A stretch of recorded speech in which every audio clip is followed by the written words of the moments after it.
أشهد أن لا إله إلا الله وحده لا شريك له وأشهد أن محمدا عبده ورسوله أما بعد فأعوذ بالله من الشيطان الرجيم بسم الله الرحمن الرحيم الحمد لله رب العالمين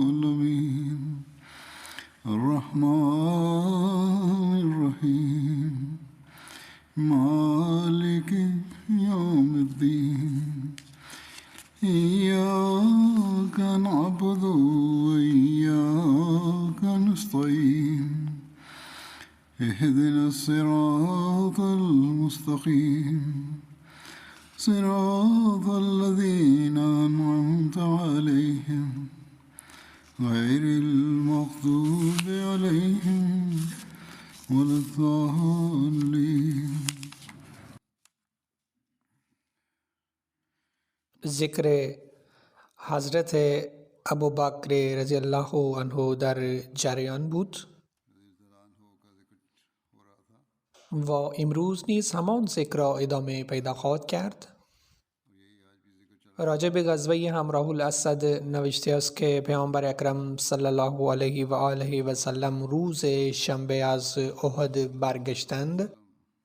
روز یک شنبه بامداد حضرت بلال اذان داد و نشست و انتظار پیامبر اکرم صلی الله علیه و آله و سلم را شروع بکشید. در این اثنا حضرت عبدالله بن عمرو بن عوف مزنی در جستجوی پیامبر اکرم صلی الله علیه و آله و سلم به آنجا رسیدند. وقتی آن حضرت صلی الله علیه و آله و سلم از خانه بیرون آمدند و به ایشان صلی الله علیه و آله و سلم خبر داد که وقتی داشتم از خانواده خودم برمیگشتم دیدم که در مقام ملل اهالی قریش چادر زده بودند. ملل نام جایست که از مدینه بر سر راه مکه بر مساحت 28 مایل قرار دارد. او یعنی عبدالله بن عمرو بن عوف مزنی شنید که ابو سفیان و همراهیان او می گفتند که شما هیچ کاری نکردید اما شما بر آنان لطمه وارد کردید، یعنی به مسلمانان آزار رساندید، سپس دست از آنها کشیدید و نابود نکردید. کفار می گفتند که در آنها هنوز افراد بلند پایی وجود دارند که برای مقابله به شما جمع خواهند شد و پس برگردید تا کسانی را که باقی مانده اند از بیخ بر بکنیم. صفوان بن امیه از انجام این کار جلویشان را گرفت، یعنی او در میانشان حضور داشت و شروع به گفت که ای قوم من، دست از این کار نگه دارید چون آنها جنگ کردند و بیم دارم که کسانی که نتوانستند در این جنگ شرکت بکنند اکنون آنها نیز در مقابل شما گرد خواهند آمد، پس باید بگردید چون شما فاتح هستید و می ترسم که در صورت نبرد شما شکست خواهی خورد. آن موقع پیامبر اکرم صلی الله علیه و آله و سلم حضرت ابوبکر و حضرت عمر را فراخواندند و سخن این صحابی مزنی را با آنان در میان گذاشتند. آنها گفتند که ای رسول خدا، باید حرکت بکنیم مبادا آنها بر بچه های ما بتازند. وقتی پیامبر اکرم صلی الله علیه و سلم بعد از به پای نماز صبح فراغت پیدا کردند، ایشان مردم را فراخواندند و به حضرت بلال فرمودند که باید این اعلام بکنند که برای نبرد با دشمن حرکت بکنید و همان کسی بتواند با ما حرکت بکند که در نبرد دیروز عضو لشکر بود، یعنی در جنگ احد شرکت کرده بود. پیامبر اکرم صلی الله علیه و سلم برای آوردن علم خود دستور دادند که از روز گذشته بسته شده بود و آن را هنوز باز نکرده بودند. پیامبر اکرم صلی الله علیه و آله و سلم آن علم را به دست حضرت علی سپردند و این امر نیز مذکور است که به حضرت ابو بکر دادند. به هر حال وقتی این قافله مسلمانان بر مساحت 8 مایل از مدینه به مقام همراه الاسد رسید، مشرکین بیمناک شدند و ترسیدند و قصد تاختن بر مدینه را ترک کردند و به طرف مکه روانه شدند. غزوه بنو نظیر، این غزوه در سال 4 هجری رخ داده بود. پیامبر اکرم صلی الله علیه و آله و سلم همراه با جمعیت اندک اصحاب خود به سوی بنو نظیر تشریف بردند. در این مورد که چرا که پیامبر اکرم صلی الله علیه و آله و سلم آنجا رفتند روایات متعدد وجود دارند. پس طبق یک روایت ایشان صلی الله علیه و سلم برای دریافتن دیت 2 مقتولین بنو عامر پیششان رفته بودند. همراه با آن حضرت صلی الله علیه و سلم 10 صحابه بودند. حضرت ابوبکر، حضرت عمر و حضرت علی نیز شاملشان بودند. رسول خدا صلی الله علیه و آله و سلم آنجا رسیده موضوع پول با آنها در میان گذاشتند. یهودیان گفتند بله ای ابوالقاسم، اول باید غذا بخورید، سپس به سوی این کار روی خواهیم آورد. آن موقع پیامبر اکرم صلی الله علیه و سلم تکیه به دیوار زده نشسته بودند. یهودیان دسیسه چینی کردند و گفتند که برای نابود ساختن این شخص نتوانید فرصتی بهتر از این پیدا بکنید و به این دلیل کسی داوطلب است که روی آن خانه برود و سنگ بزرگ را روی او بیندازد تا از وجودش خلاصی بیابیم. یک رئیس یهودیان عمرو بن جهاش برای انجام این کار رضایت داد و گفت که من برای اعمال این دسیسه آماده ام. اما آن موقع یک رئیس دیگر یهود به نام سلام بن مشکم از این رایشان اختلاف کرد و گفت که از ارتکاب به این فعل بر حذر باشید. به خدا سوگند چیزی که راجع به آن فکر میکنید حتما او صلی الله علیه و سلم بابت آن مطلع خواهد گشت. این موضوع مربوط به عهد شکنی است و میان ما و آنها عهد و پیمان وجود دارد. هنگامی که پرتاب کننده سنگ به بالای سقف برسید تا بار آن حضرت صلی الله علیه و سلم سنگ بیندازد، از آسمان خبر این توطئه‌ای به پیامبر اکرم صلی الله علیه و آله و سلم رسید. خدا ایشان صلی الله علیه و سلم را بابت تصمیم یهودیان خبر داد کرد. آن حضرت صلی الله علیه و سلم بلافاصله از جای خود برخاستند و اصحاب خود را سر جایشان گذاشتند، طوری روانه شدند که انگار امر مهمی در پیش دارند. ایشان صلی الله علیه و سلم سریع به مدینه برگشتند. بعد از رسیدن به مدینه ایشان صلی الله علیه و سلم محمد بن مسلمه را با این پیام به سوی بنو نظیر فرستادند که از شهر من یعنی مدینه خارج بشوید، دیگر نمیتوانید در شهر من مسکون باشید و توطئه‌ای که چیده بودید سرکشی و طغیان بود.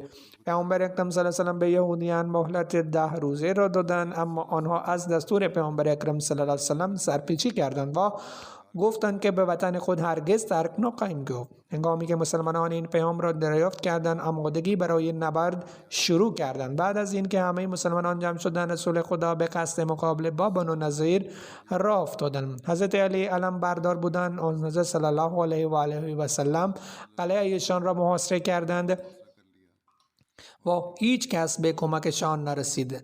هنگامی پیامبر اکرم صلی الله علیه و سلم بر بنو نظیر هجوم آوردند و به وقت عشا همراه با 10 اصحاب خود به خانه خود برگشتند.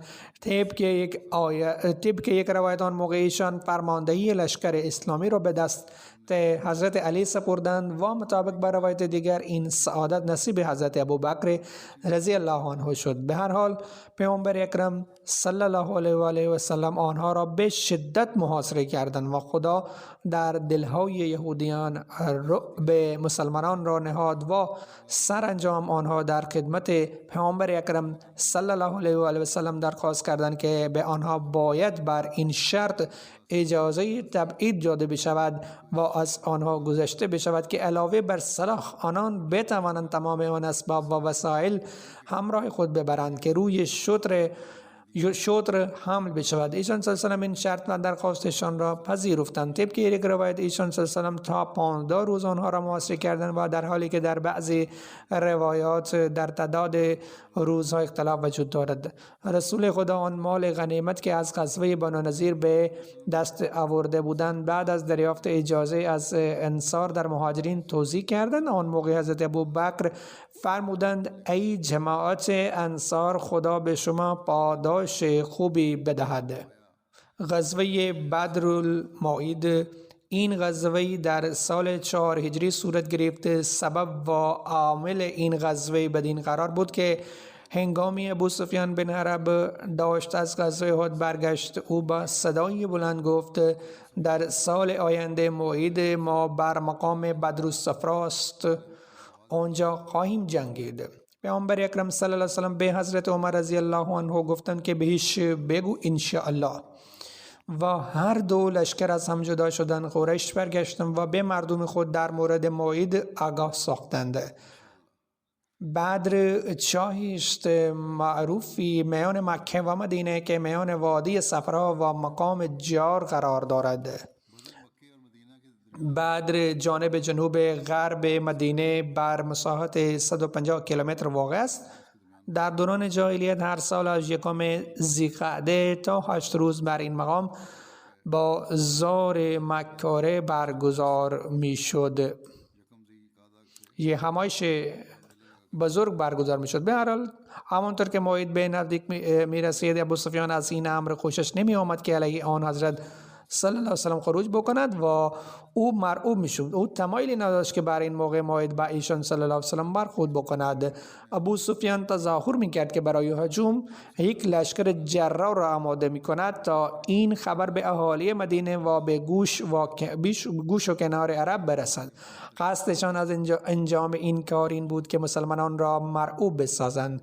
مطابق با یک روایت حضرت ابوبکر و حضرت عمر نیز در خدمت رسول خدا حاضر شدند و عرض داشتند یا رسول الله، خدا دین خود را غالب می کند و نبی خود را معزز می سازد. ما با قومی عهد بسته بودیم و دوست نداریم که خلاف آن بکنیم. آنها یعنی کفار این فعل را بی جرأتی برداشت کنند که شما باید طبق وعده حرکت بکنید.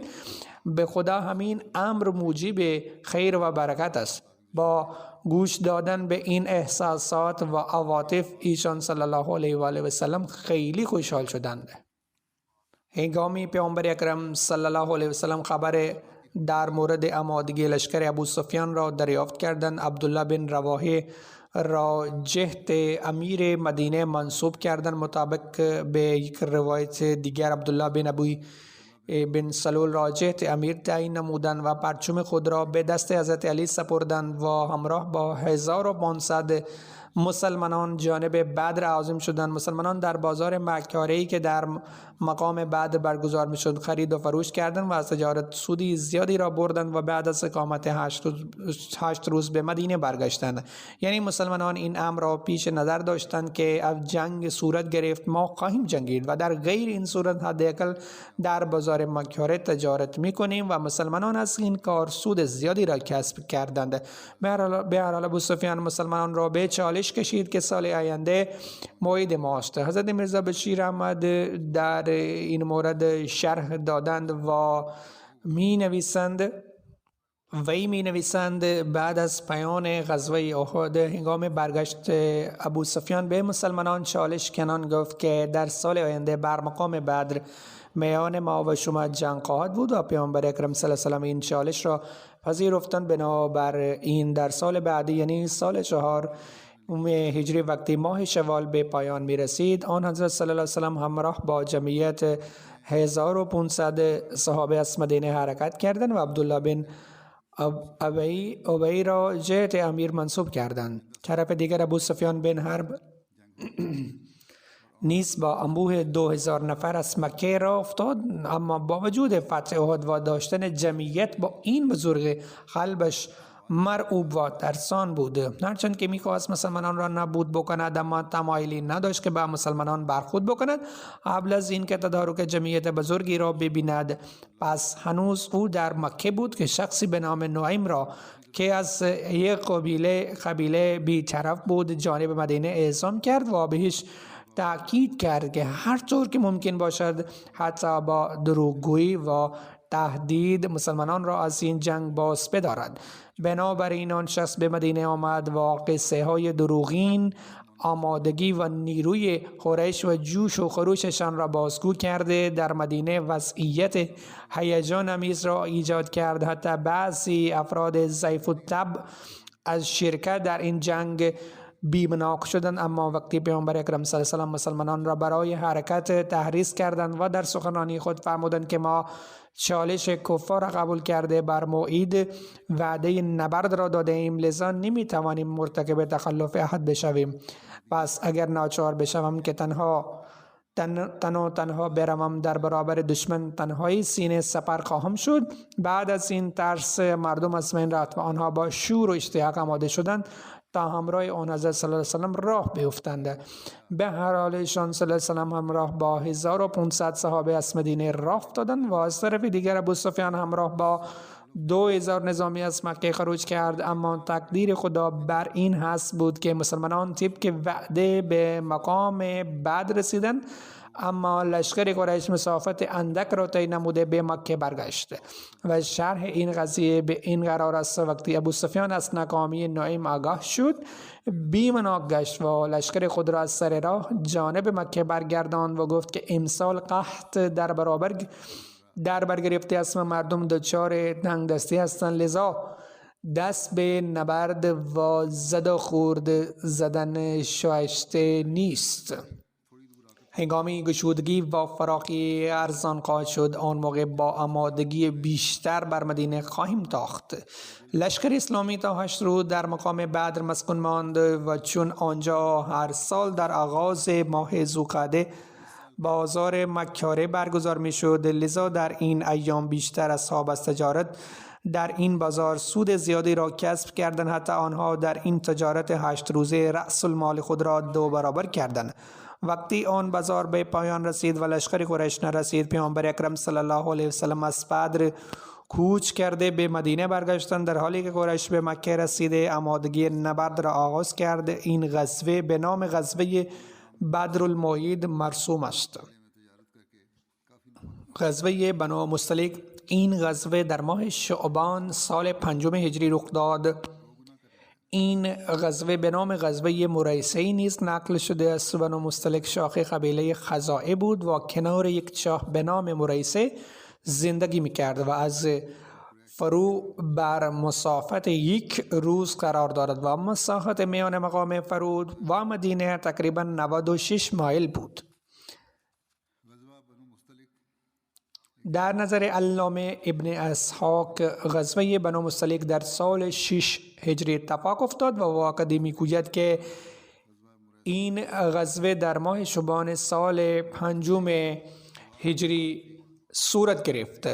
در نظر حضرت میرزا بشیر احمد این غزوه متعلق به 5 هجری است. به هر حال این خبر به پیامبر اکرم صلی الله علیه و سلم رسید که قبیله بنو مصطلق آهنگ هجوم بر مسلمانان را داشته است. ایشان صلی الله علیه و سلم در ماه شعبان سال 5 هجری همراه با 700 صحابه راه سپار شدند. آن حضرت صلی الله علیه و سلم پرچم مهاجرین به حضرت ابوبکر دادند و چیب که یک روایت دیگر ایشان علم مهاجرین به دست حضرت عمار بن یاسر داد و پرچم انصار را به دست حضرت سعد بن عباده سپرد.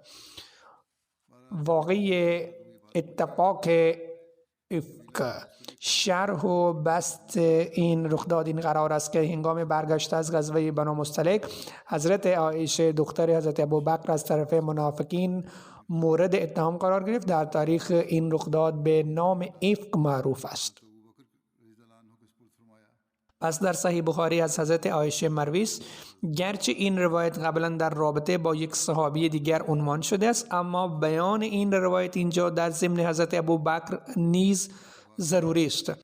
از حضرت عایشه روایت شده است که وی تعریف کرد که حضرت پیامبر اکرم صلی الله علیه و سلم زمانی که قصد سفر می‌کردند بین همسران نه خود قرعه می انداختند و قرعه به نام هر کس می افتاد و او را با خود می بردند. باری این قرعه به هنگام غزوه قرعه به نام من حضرت عایشه بیرون آمد و من به همراه آن حضرت رفتم. تا آن زمان حکم حجاب نازل شده بود، بنابراین من داخل کجاوه بر مرکب خود می نشستم و همین طور سفر کردیم. بعد از این که حضرت پیامبر اکرم صلی الله علیه و سلم از غزوه فارغ شدند و برگشتند و نزدیک مدینه اردو زدیم. هنوز شب بود که آن حضرت اعلام نمودند که حرکت میکنیم. من برای قضای حاجت به گوشه ای رفتم. وقتی به طرف مرکب خود آمدم دست به سینه خود زدم و متوجه شدم که گردن بند من که مهره های زفار بود افتاده است. بازگشتم تا آن را پیدا کنم و کمی طول کشید که آن را پیدا کنم. در این اثنا کسانی که مسئول حمل کجاوه من بودند حسب معمول به گمان این که من داخل آن هستم کجاوه را بر روی شترم گذاشتم، اما کجاوه خالی بود. زنان در آن وقت به خاطر نداشتن غذای کافی لاغرندام و سبک بودند، بنابراین آن کجاوه را برداشتند و بار آن را زیاد متفاوت نیافتند، یعنی احساس سبک بودن آن را نکردند. یعنی حضرت عایشه می‌فرمایند که آنها کجاوه را حمل کرده و روی شتر گذاشتند و شتر را به حرکت در آوردند و خودشان نیز راه افتادند. وقتی تمام لشکر از آنجا رفت من پس از پیدا کردن گردن بندم بازگشتم، اما در آنجا هیچ کسی نبود، چون می‌دانستم که اگر آنها متوجه نبودنم شوند برمیگردند. بنابراین من در همانجا نشستم و در همین اثنا خوابم برد. صفوان بن معطل سلمی زکوانی پشت سر لشکر بود تا بررسی کند که پس از رفتن کاروان چیزی به جا نماند.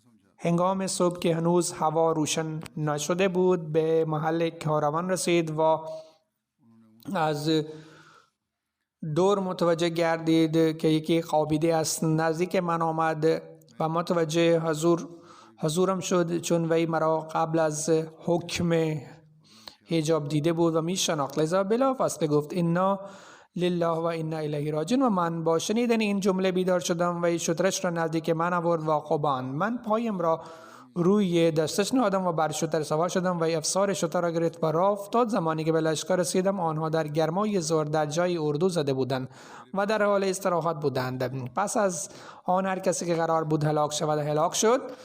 یعنی بر این واقع بعضی مردم شروع به اتهام زنی کردند و سخنان ناشایسته به حضرت عایشه نسبت دادند و کسی که این جریان را رهبری میکرد عبدالله بن ابی سلول بود. ما به مدینه رسیدیم و در اونجا تا یک ماه بیمار بودم. مردم سخنان این تهمت زنندگان را پخش میکردند. در اثنای بیماریم چیزی که مرا به شک انداخت این بود که من از حضرت پیامبر اکرم صلی الله علیه و آله شفقت و مهربانی را نسبت به خودم نمیدیدم. قبلا به هنگام بیماری شاهدش بودم.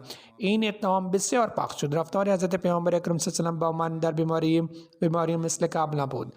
اون حضرت فقط وارد خانه می شدن و السلام علیکم می گفتن و احوال پرسی می کردن، در حالی که من اصلا درباره این تهمت اطلاعی نداشتم تا اینکه شفا پیدا کردم. ولی هنوز من هم ضعف داشتم که من و مستا به طرف منا رفتیم که جایی برای رفتن به دستشوی بود. ما معمولا به هنگام شب بیرون می رفتیم.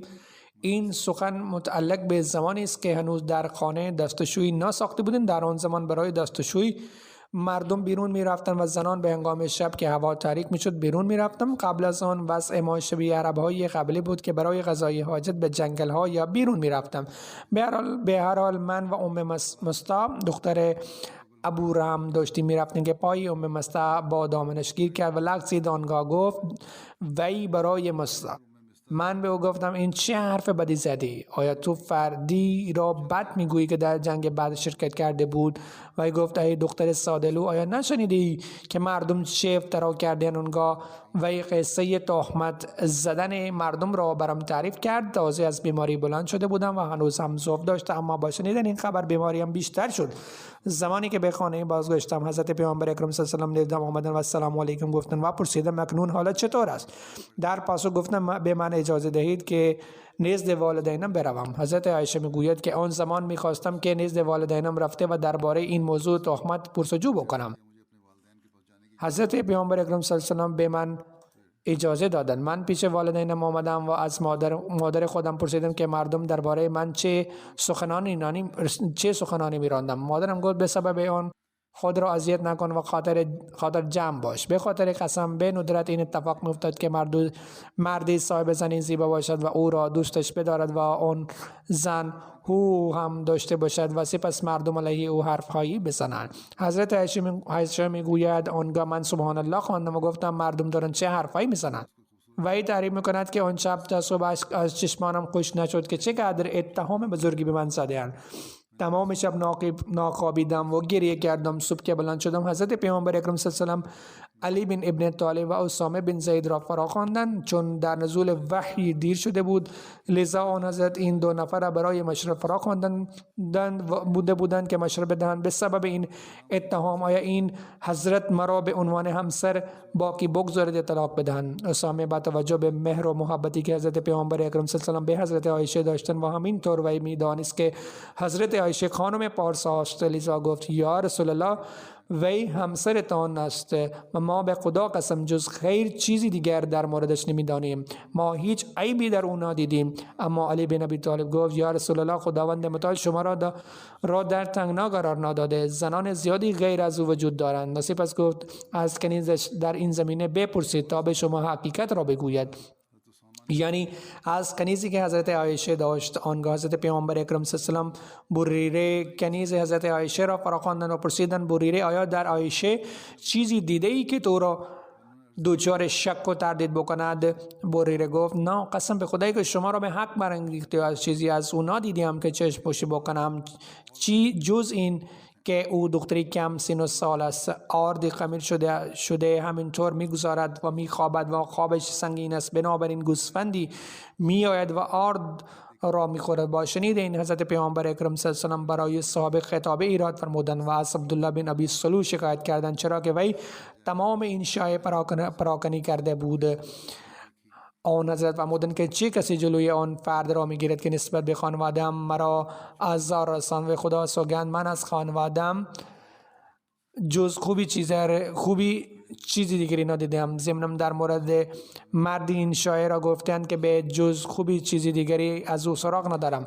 او به جز همراه با من است به خانم نمی آمد. آنگاه حضرت سعد بن معاذ بلند شد و گفت یا رسول الله به خدا من از او این تهمت زده است. انتقام شما را میگیرم و اگر او از اوس باشد گردنش را میزنم و اگر از برادران قبیله خزرج باشد باز هم هر دستوری که میدهید به آن عمل خواهم کرد. آنگاه سعد بن عباده بلند شد که سردار قبیله خزرج بود.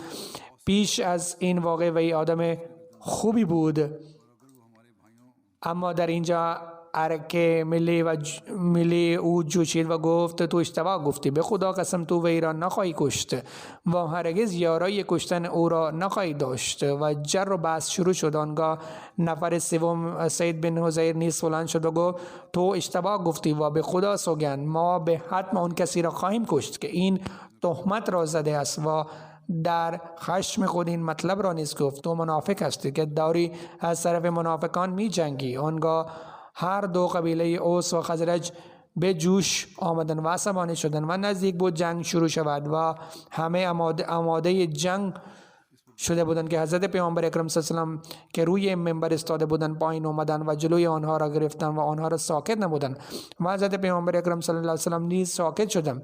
حضرت عایشه میگوید که من تمام روز گریه میکردم و اشک از چشمانم به بند نمی آمد و خوابم هم نمی برد. والدینم نیز نزدم آمدند و 2 شب و 1 روز متوالی آن قدر گریه کردم که از شدت گریه احساس کردم جگرم منفجر خواهد شد و میمیرم. حضرت عایشه تعریف میکنند که در همین اثنا که والدینم نزدم بودند و من داشتم گریه میکردم یک خانم انصاری اجازه ورود میخواست و من اجازه دادم. وی به من نشست و شروع به گریه کرد. ما در همین حال بودیم که حضرت پیامبر اکرم صلی الله علیه و آله آمدن و نشستند. قبل از این از روزی که به من تهمت زده شد آن حضرت در کنارم نشسته بودند. قبل از دور حالم را جویا می شدند و می رفتند و از خادمه درباره احوالم سوال می کردند و می رفتند. 1 ماه آن حضرت منتظر وحی موندند و نزد من ننشستند اما به ایشان هیچ وحی نشد. آن حضرت در انتظار این بودند که خداوند متعال به ایشان خبر بدهد.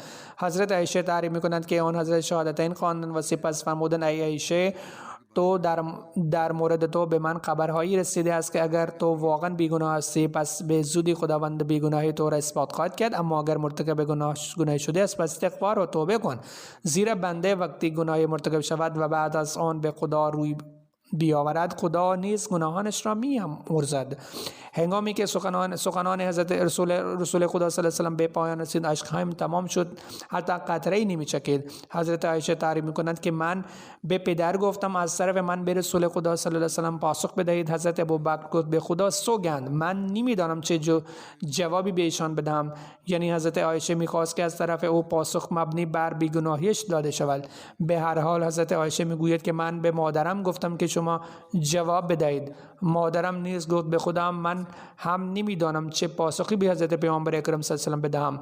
حضرت عایشه میگوید آنگاه خودم در حالی که زن جوانی بیش نبودم و هنوز زیاد بر قرآن مسلط نبودم گفتم به خدا سوگند اکنون که شما این جریان را شنیده اید و مردم دارند درباره آن حرف میزنند و این سخن در دلتان جا کرده است و شما تصور میکنید که اتهامی که زده شده است شاید درست باشد، در این اوضاع اگر من خود را از آن بری بگویم در حالی که خدا میداند از آن بری هستم و هیچ اشتباهی مرتکب نشده‌ام، شما از من نخواهید پذیرفت و اگر بدان اعتراف کنم در حالی که خدا میداند چنین نبوده از شما خواهید پذیرفت. حضرت عایشه میگوید که من گفتم به خدا سوگند جواب من همان سخن پدر یوسف است که فرمود فصبر جمیل والله المستعان علی ما تصفون، که صبر پیشه کردن برایم بهتر است و آنچه تعریف میکنید که درباره آن فقط از خدا باید کمک جست و از او کمک خام طلبید. حضرت عایشه میگوید که سپس من روی بسترم صورتم را به طرف دیگر کردم. من امیدوار بودم که خداوند متعال مرا از آن تبرئه بکند، ولی به خدا قسم گمان نمی کردم که برایت من در قرآن نازل شود. من خودم را بسیار کوچکتر از آن تصور می کردم که دربارم در قرآن شریف مطلبی بیان شود، اما این را احتمال می دادم که خداوند تبرئه مرا در خواب پیامبرش صلی الله علیه و سلم به او اعلام می دارد. حضرت عایشه می گوید به خدا سوگند هنوز رسول خدا صلی الله علیه و سلم از جایشان تکان نخورده بودند و هیچ یکی از کسانی که داخل خانه بودم خارج نشده بود که بر آن حضرت صلی الله علیه و سلم وحی نازل گردید و آثار نزول وحی برایشان پدیدار شد.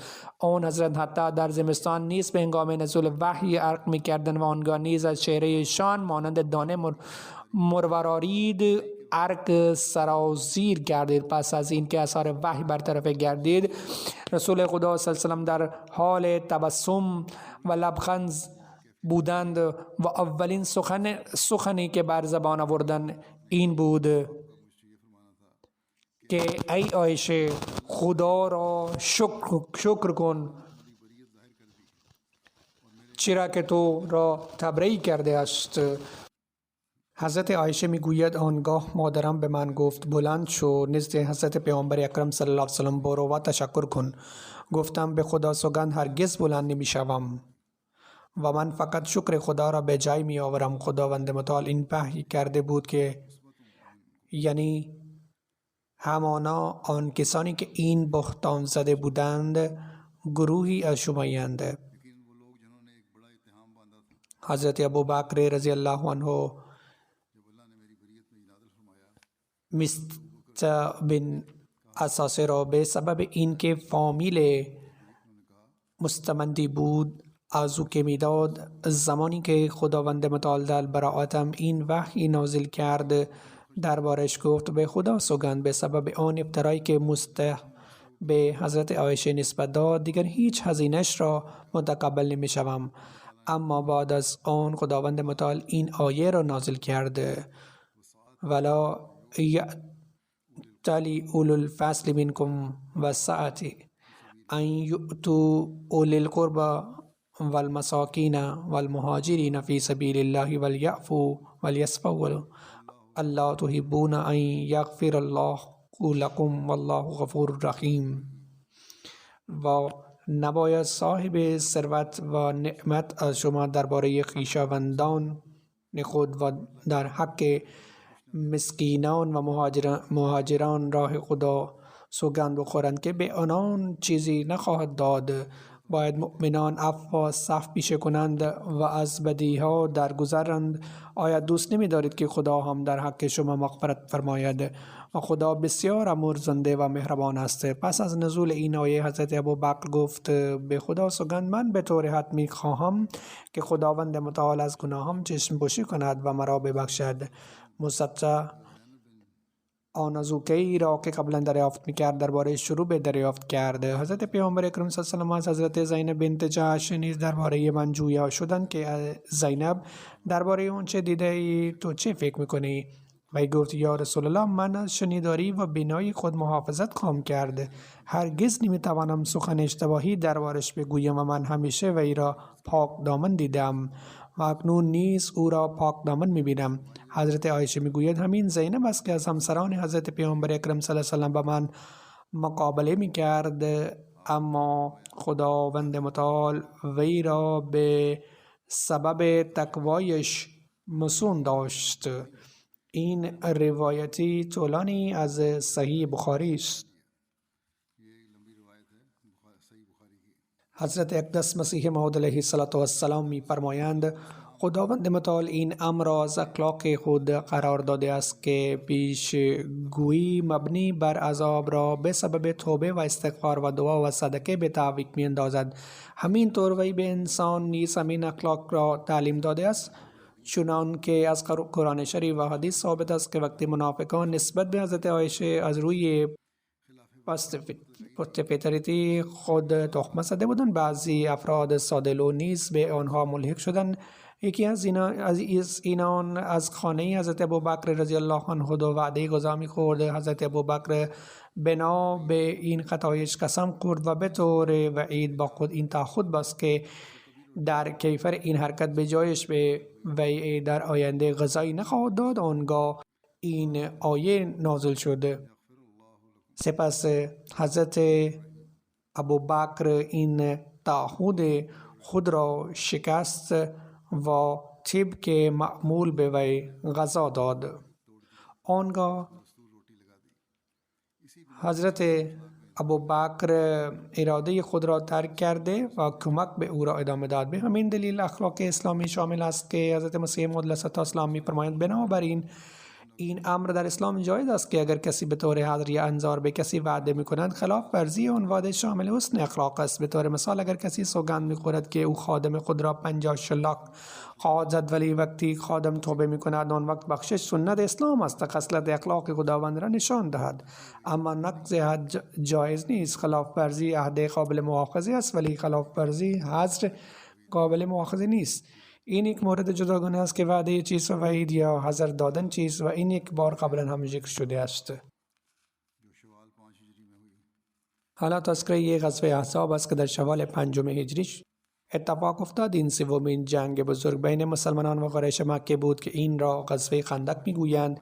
این غزوه در شوال 5 هجری اتفاق افتاد چون قریش، یهود و گروه‌های دیگر در این غزوه خلاف مسلمانان اتحاد کرده به مدینه حمله کردند. برای این غزوه را قرآن کریم احزاب گفته است، یعنی غزوه احزاب. وقتی رسول کریم صلی الله علیه و آله و سلم قبیله بنو نضیر یهود را جلای وطن ساختند، ایشان خیبر رفتند، سرداران آنها به مکه رفتند و قریش را جمع کردند و آنها را علیه رسول الله صلی الله علیه و آله و سلم انگیختند و با قریش معاهده کردند و همه آنها بر جنگ علیه رسول الله صلی الله علیه و آله و سلم متفق شدند. ایشان یک وقت مقرر برای حمله علیه مسلمانان را موعد ساختند. آن سرداران بنو نضیر سپس به طرف غطفان و سلیم رفتند و با آنها همینطوری یک معاهده بستند. قریش آماده شدند و آنها قبایل های دیگر و عرب های حلیف خودشان را جمع کردند و تعداد آنها به 4000 رسید و ابو سفیان سپهسالار آنها بود. در راه مردم های قبایل دیگر هم به این لشکر پیوستند و تعداد کل این لشکر 10,000 بود. وقتی خبر روانگی ایشان به رسول الله صلی الله علیه و سلم رسید، صحابه را پیش خود خواندند و آنان را از این ماجرا آگاه ساختند و درباره این از آنها مشورت فرمودند. حضرت سلمان فارسی نظر خندق را داد و مسلمانان آن را پسندیدند. در عهد نبوی مدینه از سمت شمال باز بود. در سه طرف دیگر خانه ها و واحه هایی بودند که دشمن از آنها نمی توانست عبور کرد. بنابراین تصمیم گرفته شد که در سمت باز خندق حفر کنند و از شهر دفاع کنند. رسول اکرم صلی الله علیه وسلم همراه 3000 مسلمانان حفر خندق را شروع کردند. ایشان همراه مسلمانان حفر کردند تا روحیه آنها بالا برود. این خندق در مدت 6 روز حفر شده بود. طول این 6000 یارد یا 3.5 مایل بود. حضرت ابوبکر همراه نبی کریم صلی الله علیه و آله و سلم حضور داشتند و در حفر خندق در لباس خود گرد را هم کرد و مانند دیگر صحاب او هم کار می‌کرد تا این کار حفر خندق در مدت موعود کامل شود. در کار حفر خندق هیچ مسلمانی به عقب نماند. وقتی حضرت ابوبکر و عمر برای حمل گرد و غبار ثبات نیافتند، در لباسهای خود آن را جمع کردند و آن را به جای دیگر انداختند و ایشان در هیچ کار و سفر و حضر از دیگرشان جدا نمی شدند.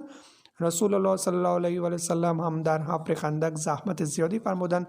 گاهی با بیل حفر می‌کردند و گاهی با بیل گرد را جمع فرمودند و گاهی در سبد این گرد را به جای دیگر منتقل کردند. یک روز نبی کریم صلی الله علیه و سلم خیلی خسته شده بودند و نشستند و بر پهلوی چپ خودشان دراز کشیدند و خوابیدند. حضرت ابوبکر و عمر در این حال نزد رسول اکرم صلی الله علیه و سلم ایستادند و مردم را منع می‌کردند تا مخل خواب نبی اکرم صلی الله علیه و سلم نشوند. وقتی لشکر قریش و طرفدارانشان که تعدادشان 10,000 بود مسلمانان مدینه را محاصره کردند، در آن وقت محاصره حضرت ابوبکر کماندار بخشی از لشکر مسلمانان بود و بعداً در همان جا که این لشکر از مسلمانان دفاع کرد یک مسجدی ساختند که آن را مسجد صدیق میگویند. این ذکر انشاءالله آینده هم ادامه خواهد داشت. حالا من میخواهم تذکره بعضی مرحومین بکنم. اولین آنهاست خانم مبارک همسر آقای مقدار احمد گوندلند. در 11 ژانویه در 93 سالگی دار فانی را ودا گفتن انا لله و انا الیه راجعون. عروس آقای چودری غلام محمد گوندل صحابی حضرت مسیح موعود علیه السلام بودند. با جماعت خیلی خدمت میکرد. صدر لجنه خانم های جماعت ده خودش هم بود. موسیه بود. در بازماندگان 5 پسر و 3 دختر به یادگار گذاشتند. آقای افتخار احمد گوندل مربی سلسله پسرشند و آقای فواد مربی سلسله نوه‌اشند. علاوه از این هم در خانواده‌اش مربیان دیگر هم حضور دارند و واقفین زندگی هم بسیار زیادند. خداوند متعال بر او رحم بکند و دعایش را برای بازماندگانش قبول بکند. ذکر دوم است از آقای میر عبدالوحید که در بینش 12 و 13 شب یانویه فوت کرد. انا لله و انا الیه راجعون.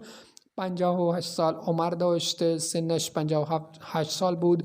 در خانواده احمدی توسط پدر بزرگش آقای میر احمد دین آمد که در دوران حضرت خلیفة المسیح الاول در سن 1911 احمدیت را قبول کرده بود. در خانوادهش فقط وی احمدی بود. همینطور از طرف خانواده مادر احمدیت از توسط پدر بزرگ آقای حضرت شیخ الله بخش که از بنو اسم جا در مناطق شمالی پاکستان مترجم بود.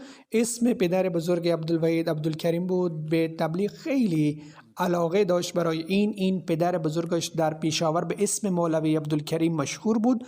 خیلی به مطالعه شخصی علاقه داشت. کتابخانه شخصی هم ترتیب داده بود. در سن 1974 وقتی در مجلس شورای ملی و گروه جماعت شرکت کرد، او بعضی کتب نیاب را به آن گروه فراهم کرد و گروه به آنها نیاز داشت. این روایت شعر خارش بیان کرده است. در 9 سپتامبر 2020 به سبب متهم شدن با اتهام نادرست توهین رسالت علیه آنها پرونده طبق 295 تشکیل شد و مردم و آخوندها خانه‌اش را محاصره کردند و پلیس آنها را به راولپنڈی فرستاد و بعد از چند روز پلیس از خانهشان که در راولپندی بود پسرش عبدالمجید را دستگیر کرد. خداوند متعال آقای میر عبدالواحد را 2 پسر و 1 دختر عطا کرده بود. یک پسر که ذکرش قبلا بیان کرده هم آقای عبدالمجید در راه خدا اسیر بودند و تا الان اسیرند و در زندان بود. وقتی پسرش فوت کرده در جنازه پدرش نتوانست شامل بشود و شرکت بکند. خداوند متعال از مرحوم رفتار مغفرت و بخشش کند و بازماندگانش را صبر و شکیبایی عطا بکند و پسرش که الان اسیر است سنش 20 سال است خداوند اسباب آزادیش از زندان را فراهم بکند. سومین ذکر آقای سید وقار احمد است که در آمریکا بود و در 17 ژانویه در سن 58 سالگی بر اثر سکته قلبی درگذشت. همسر وقار احمد دختر نوی بزرگ حضرت میرزا بشیر احمد است و نوی دختر حضرت میرزا شریف احمد است. از این جهت وی از خانواده حضرت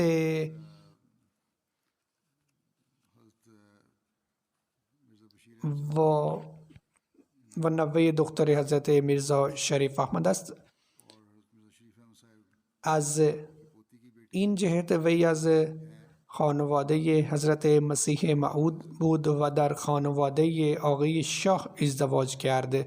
همسرش شازی خان میگویند که حضرت خلیفه 4 مسیح موعود علیه السلام از من در مورد این وابستگی تقاضای دعا کرد و بعد از دعا چون پسندیدم خود حضرت خلیفه 4 مسیح این وابستگی را تایید کرد. یعنی حضرت خلیفه 4 مسیح این وابستگی را ترتیب داده بودند. می نویسند که در این مدت 33 ساله زندگی ازدواجی او مرا رشد و راهنمایی کرد، به هر نیاز و خواسته ای را تامین کرد. او پدری بی‌نظیر بود، برای خود هیچ خواسته ای نداشت، آدم ساده زیست بود، هیچ آرزویی نداشت و اگر هم داشت فدای خانواده خود می‌کرد. او یعنی همسرش میگویند برای من زیباترین روز آن بود چون به کسی گفت که به مسجد میروم و عهدم را تکرار میکنم و هیچ چیز برای مهمتر از وفای به آن عهد نیست. من میتوانم همه چیز را در این عهد فدا بکنم و این ها فقط حرف نیست بلکه دیدم میدانم. برای باری امتحان سختی بر او وارد شد و او به عهد خود دین را بر دنیا مقدم داشتن که وفا میکرد، آنگاه هم وفا کرد و هیچ خویشاوندی را در برابر آن اهمیتی نداد. از اطاعت خلافت هیچگاه خارج نشد. میگوید حتی آنچه را که نفهمید اطاعت میکرد که ما میگفت که این وظیفه ما اطاعت است و خصلت بسیار سپاسگزاری داشت و همیشه به منم تلقین میکرد او هرگز در انجام فداکاری های مالی کوتاهی نمیکرد. فرزندش عزیز سید عادل احمد که اکنون مربی است و از جامعه احمدیه کانادا مدرک شاهد دریافت کرده است، او میگوید به فضل خداوند متعال پدرم فردی ساده و صمیمی بود، ساده زیست بود، هیچ وقت درباره خود فکر نمی کرد و همیشه مراقب نیازهای همه اولاد و مادر بود. برای خود هیچ وقت چیزی گران نمی خرید. بارها یادآوری می کردیم که باید برای خود هم خرج بکنند. برای مربی ها و نظام جماعت احترام زیادی داشت. پدر زنش که نوه حضرت میرزا بشیر احمد و نوه حضرت مبارک بیگم هستند. میگویند وقار یعنی دامادش مرد خوش رفتار و مهمان نواز بود. هیچگاه ابراز نارضایتی روی پیشانیش ندیدم.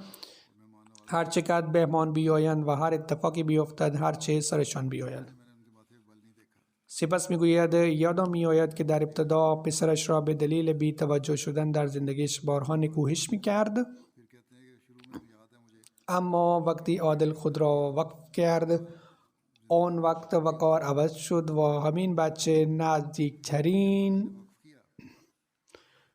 او شد. احترام زیادی به او می کرد. آقای منیر احمد امیر اسبق جماعت ابوظبی می نویسند که آقای وقار در دوران شغل و خانواده زندگی می کرد. در این مدت روابط خانوادگی آنها نیز برقرار شد. او یک بانکدار حرفه‌ای بود، ساده زیست، ساده لوح و دوست از ویژگی‌های او بود و با نظام جماعت خیلی وابسته بودند. او سرشار عشق و اطاعت با خلافت بود. میگویند که تا زمانی که به آمریکا رفت محل اقامت خود را با اشتیاق فراوان برای نیازهای جماعت تقدیم کرده بود و آن برای جمعه و اجتماعات به کار برده می شود. او به عنوان ممیز حسابدار داخلی جماعت هم توفیق خدمت یافت. همینطور سید هاشم اکبر هم نوشته است که من با او کار کردیم. او سرشار دوستداری و خدمت خلق بود. خداوند متعال او را مورد غفران و رحمت خود قرار بدهد و اولادش را هم توفیق نیکوکاری بدهد و دعاهایش برای اولاد را هم قبول بکند. بعد از اقامه نماز جنازه های همه آنها را اقامه